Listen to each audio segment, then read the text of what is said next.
Yeah, absolutely. And it's interesting you mentioned the misclassification driver. I always see it as within the kind of services procurement or SOW market, um, spend management in that area is driven by one of three key drivers in my view. One is misclassification. The second one is just pure spend management, where it's like we just don't have the spend under control, which is most organizations. And the last one might be procurement efficiency, where you've got an organization where there's loads of statement of works flying around and it's just an absolute nightmare trying to do it manually. It's totally inefficient and therefore it ends up being rogue spend that no one's really got any control over. People don't have visibility to below purchase order level, for example. Very, very common scenario. And what I was talking about earlier was this confluence between the contingent workforce side of things and the services procurement side of things. Whereas a lot of the time, if you talk to procurement teams in big organizations and talk about SOW, they'll be like, yeah, I know what a statement of work is. It's a contract type. But within the contingent workforce industry, it's got its own persona about this is an area of spend that needs to be managed. That is absolutely valid because what you were describing, the differences between contingent workforce, time and expenses or time and materials, time-based, individual-based labor versus what I would refer to as outsourced services under a statement of work. The real key to that is that the contractual vehicles are very different, and they should be very different. If you're following those contractual guidelines and those contractual templates effectively, you can see quite an even split. But I think what you were talking about in terms of misclassification, maybe that's why this is something that's become such a big thing within that contingent workforce industry. When, if you look outside of that, you could say they're a little bit removed from like core procurement because they're always liaising with talent acquisition, HR, contingent workforce category managers. Do you think that's maybe where that intersection comes from, the misclassification angle? Steve. And I think that's also kind of the crux of the issue of why it's so hard for these programs to get their arms around it.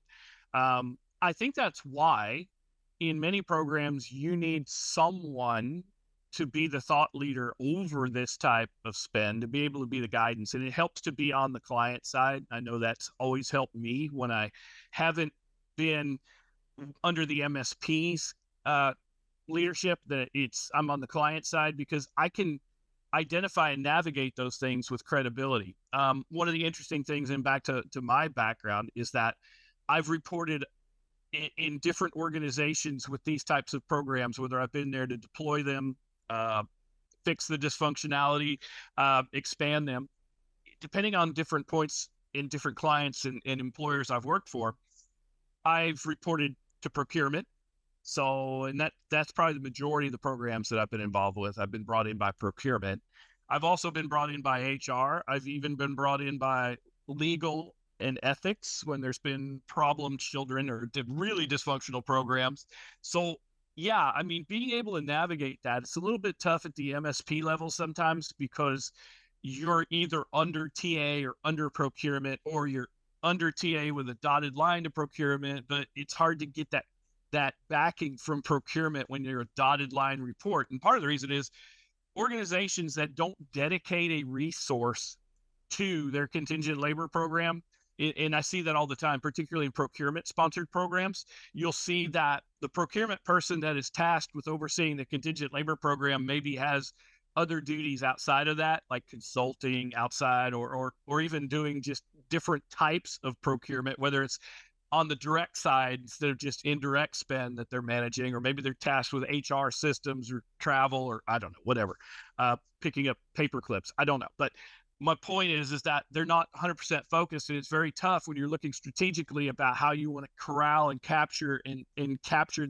and get these things to where you're saving money and doing things in a compliant manner.